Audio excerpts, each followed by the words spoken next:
placer encontrarnos acá. Todos coincidimos en este punto. ¿Estamos cómodos? ¿La están pasando bien? ¿Bien? Sí.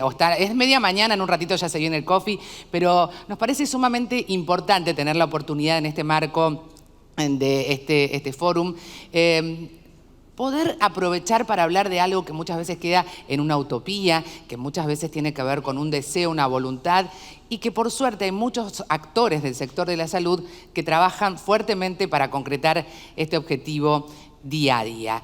Tenemos la oportunidad de hablar de la relación entre el sector público y privado. Cuando hablo de algo idílico, pareciera que es inaccesible, inalcanzable. Por suerte, la buena noticia es que no, es que podemos hacerlo.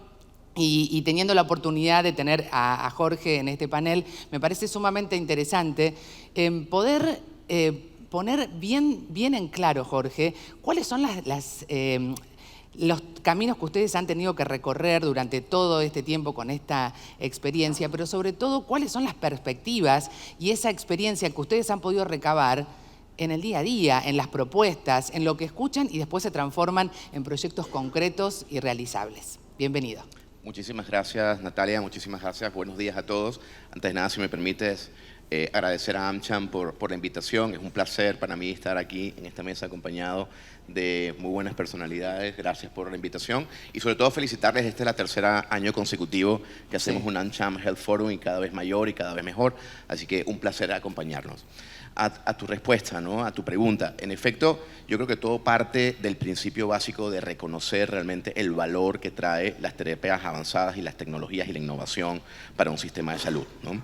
Y ese quizás es el epicentro en el cual me gustaría un poco responder a tu pregunta, porque muchas veces nos quedamos con la visión parcial de que las terapias avanzadas o la tecnología o la innovación está circunscrita solamente para un grupo de personas, para un grupo de pacientes o para un grupo de profesionales sanitarios, cuando realmente el valor que agrega esta innovación va mucho más allá de ello. Obviamente a los pacientes, obviamente a los profesionales sanitarios, pero es un impacto y un motor significativamente importante en la economía.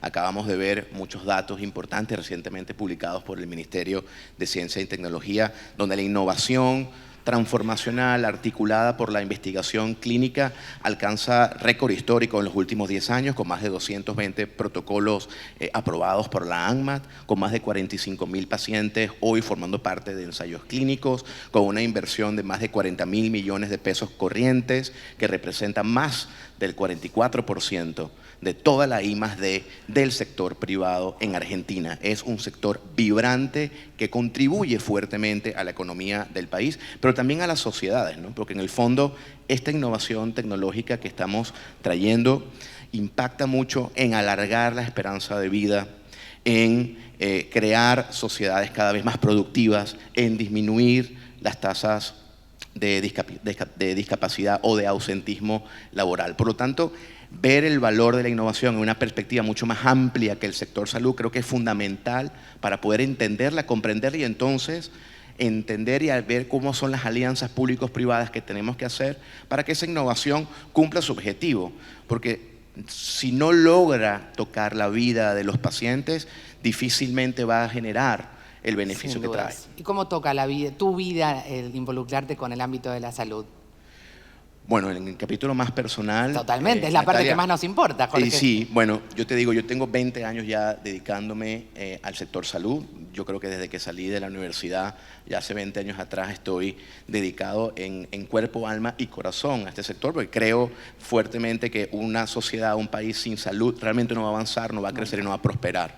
Pero luego este es un sector muy fantástico y mágico, porque más allá de poder encontrar uno en él oportunidades de desarrollo y crecimiento, tienes la magia de poder tocar la vida de las personas y transformarlas, ¿no? Las personas, las sociedades, las comunidades. Eso es lo que a mí particularmente me engancha y me tiene muy motivado. Y claramente la prevención, porque el foco de todo lo que nos contás, la tecnología aplicada a la salud, también tiene que ver mucho con el trabajo de la industria en la prevención, que poco se habla de esto, ¿no? Y que hay una decisión definitiva de trascender más allá de, por supuesto, lo que tiene que ver con el proyecto comercial, ¿no? De la empresa en este caso.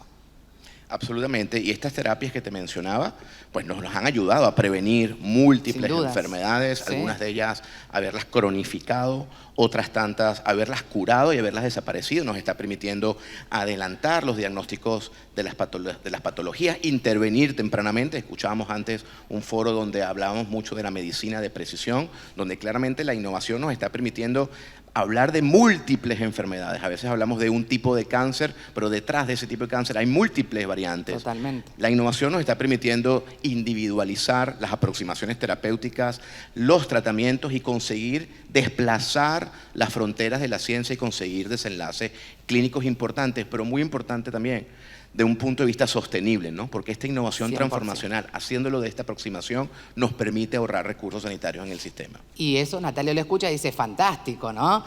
Porque permitir ahorrar recursos es una búsqueda con resultados positivos y que definitivamente impacten en los ciudadanos. Natalia. ¿Qué tal? Ahí está, te escuchamos. Bueno, primero, un gusto estar aquí. Muchísimas gracias a AmCham por la invitación, a mis compañeros de panel y a todos los presentes, entre los cuales hay grandes amigos y muchas personas que trabajamos en conjunto en el día a día. Particularmente en este panel de la articulación público-privada es una de las situaciones que el día a día en nuestra gestión nos sucede, la pensamos, la trabajamos, porque entendemos que es un círculo virtuoso, la posibilidad de articular virtuoso y necesario, porque asimismo todos los objetivos que tenemos para gestionar en la salud desde el Ministerio tienen que tener la mirada integral de todos los actores. Entonces, cada tema que nosotros vemos, trabajamos, decimos, bueno, la sociedad civil, ¿qué opina que necesita? Más allá de lo que necesita el paciente, que por supuesto siempre todos nosotros estamos centrados con el objeto de la población, del paciente, pero ese círculo virtuoso de poder escucharnos, sociedad civil, industria, sociedades científicas, Estado, financiadores y poder de ese modo articular para cada situación. Y los datos son claves para esta tarea. Exactamente, los datos son claves, parte de lo que cuando estábamos conversando quería resaltar. Nosotros en el Ministerio tenemos nuestro sistema de información en salud, el CISA, y asimismo otros registros que de modo interoperable con todo el desarrollo de la transformación digital que se lleva adelante en el mundo y que la Argentina no es ajena, y en muchos de los espacios tenemos la necesidad de contar con datos. Hay muchos ejemplos, mucho trabajo. La ministra trajo a colación algunas de las experiencias y me gustaría focalizarme también como ejemplo en el tema del Banco de Drogas Oncológicas, sí, por lo siguiente. Nosotros tenemos un registro basado en CISA para poder llevar adelante todos los datos que se requieren para tomar acciones y medidas en gestión y poder ayudar a los pacientes que necesitan. Por supuesto, son circuitos que hay que articular y armar y acordar entre todos. Entonces, el Ministerio firmó convenio con las 24 jurisdicciones. Hay un referente en cada una de estas provincias que carga en el sistema de información todo lo que se requiere para poder el auditor del banco definir y las articular compras y las decisiones, por supuesto. Exactamente, y hay toda una logística que llevar adelante. Nosotros ahí también resaltar en esta misma experiencia que estamos contando algunas medidas que se llevaron adelante desde el Ministerio, por ejemplo, fortalecer el sistema de logística. Sí. Y entre todos los puntos que vamos mirando, uno de los puntos que no dejamos de mirar es que el paciente, nosotros entendemos que no tiene que ir a la ventanilla a buscar algunas cosas cuando viene de una provincia. Entonces, todo un sistema que logramos disminuir en un año desde un 60% a un 30% los pacientes que retiran de ventanilla, por ejemplo. Y me imagino Laura dice, bueno, Luciana habla de los pacientes, acá hablo yo, porque quiero saber cuál es la situación también de los pacientes con enfermedades poco frecuentes, que pasan a ser una excepción, pero que en realidad son un montón de vidas que están atravesadas, ¿no?, en su cotidianidad. Sí, bueno, gracias obviamente por estar acá y la posibilidad de contar un poquito qué se vive como sociedad civil como paciente, pero ahí nos involucra a todos, ¿no? Sin Como dudas. ciudadanos, seguramente vos también estás en este mismo rol. No hay dudas. Simplemente a mí me toca levantar la voz, ¿sí? De una comunidad que en Argentina estamos hablando de 4 millones de habitantes. Estamos hablando de un contexto de hoy, ya podríamos decir, más de 10.000 enfermedades distintas. Entonces, escuchándola a Natalia, escuchando a la ministra, que tuve la suerte de agarrarla afuera previamente, ¿no? Que uno escucha que los anuncios, obviamente, y los grandes esfuerzos que hace el ministerio, también debo reconocer que el teléfono siempre lo atienden, pero necesitamos ir un poquito más allá, ¿no? El desafío creo que es concretar las acciones y sobre todo tomar decisiones que le lleguen a la gente. Obviamente. ¿Hablas de la concientización en primer medida? No, hablo ¿o de la medidas acción? concretas, de que esto que se implementó, por ejemplo, como contaba la ministra del SOSGESMA, este acuerdo específico, necesitamos que esos acuerdos sean sistemáticos, porque, por ejemplo, en el listado oficial de enfermedades poco frecuentes del Ministerio de Salud de la Nación, Sí. hay 5.885 enfermedades, Sí. y en el Ministerio implementado ese acuerdo es solo para una. ¿Qué quiero decir con esto? Que es bienvenido, por supuesto, y de hecho es una excelente, buena práctica a nivel regional inclusive, pero necesitamos de hacerlo sistemático, porque entonces las demás personas que estamos esperando eso maravilloso que se hizo en este caso para atrofia muscular espinal o para fibrosis quística, este kit también que anunciaron, es maravilloso. Pero a nosotros, en el ciudadano, en el día a día, hace que tengamos que pisarnos el poncho entre nosotros, diciendo quién va primero empujando. Y en esa articulación público-privada, ¿encontrás que hay un canal para poder trabajar de manera conjunta? Por el paciente, ¿no? Y con el paciente. Claramente que sí, pero vuelvo a insistir. Yo creo que el punto y mi mensaje clave es concretemos.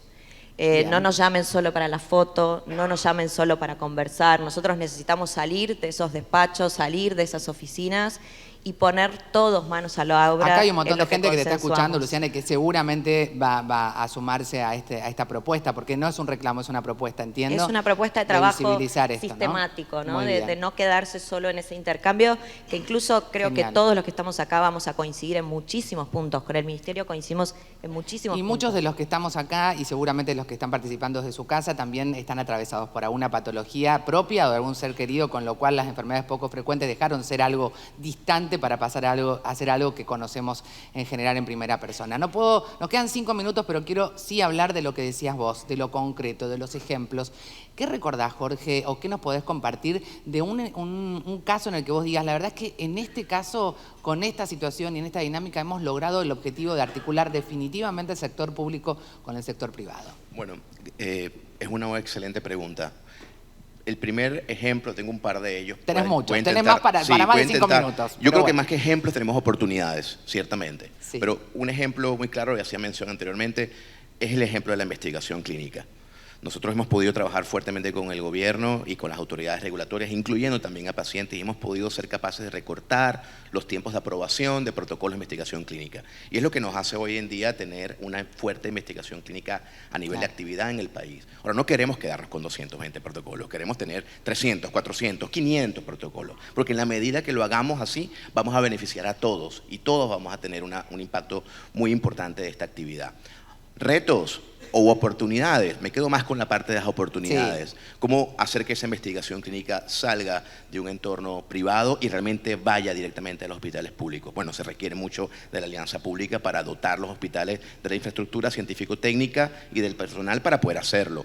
Cómo llevarla fuera de la zona metropolitana y llevarla a las provincias, ¿no? Cómo generar sistemas eficaces de propiedad intelectual a lo largo de toda la cadena para que los datos que se generen en esa actividad estén debidamente protegidos y alcancemos un estándar internacional. Ese es un primer ejemplo, Natalia, que se me viene a la cabeza, que estamos evolucionando y queda mucho por recorrer. El otro, Luciana tocaba base sobre ello, son la importancia de la introducción de los modelos gerenciados de acceso o los modelos innovadores de acceso que pretende generar predictibilidad de gasto en las cuentas públicas, pero también permite eliminar o reducir, digamos, la incertidumbre sobre los desenlaces clínicos que esas drogas avanzadas van a tener, o incluso hasta compartir riesgos entre industria y gobierno. Ahí tenemos un ejemplo, pero es solo uno. Y también el protagonismo de los pacientes en el último tiempo para la industria, que de verdad hay una interacción que es notoriamente distinta. Ahí iba, y con esto cierro un poco mi pregunta. estos desafíos que vivimos en la Argentina no son únicos de Argentina. Muchos otros países están atravesando o han atravesado por estas situaciones. ¿Cuál ha sido la clave de aquellos países donde han encontrado soluciones reales? Es cuando todos los sectores que tienen que ver con el problema, con la solución, pacientes, gobierno, industria, financiadores, se han puesto en la mesa a discutir con un objetivo que es beneficiar al paciente. Sí.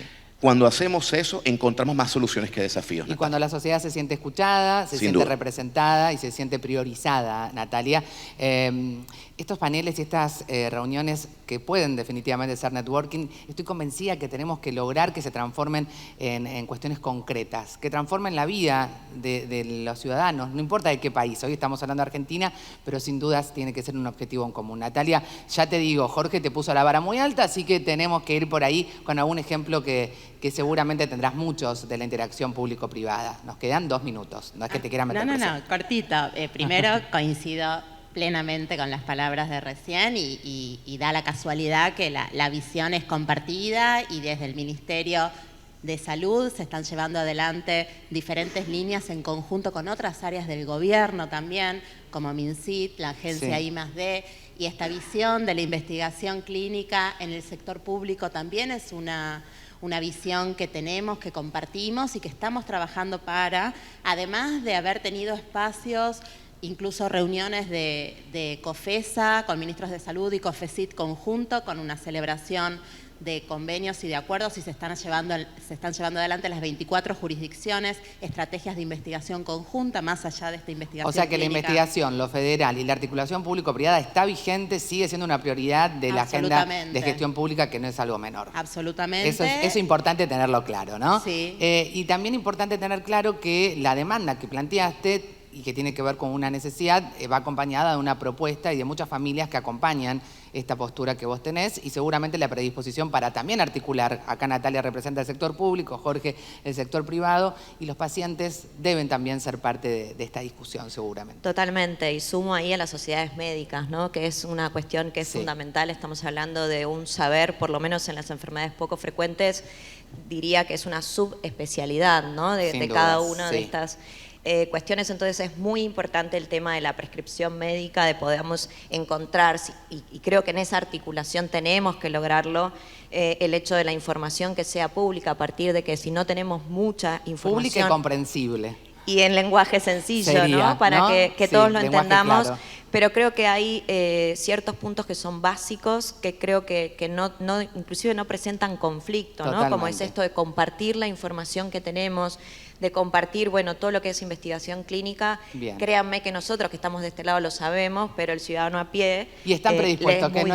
es poca cosa. Así que les agradezco, Natalia, Jorge, Luciana, y siempre me gusta cerrar estas charlas, que nos quedó el time out, no importa, pero nos quedaríamos horas charlando, seguramente tendríamos mucho por compartir. Pero me parece una oportunidad interesante para reflexionar y pensar que si bien acá están representados todos los sectores del ámbito de la salud en nuestro país y la región, mi frase de cabecera se las comparto, pero es más que nada una invitación a la proacción, ¿no? Que es que lo individual suma, pero es lo colectivo lo que definitivamente transforma. Así que ojalá que de acá nos podamos llevar un objetivo colectivo que nos haga bien en lo individual y por supuesto en lo social. Muchas gracias.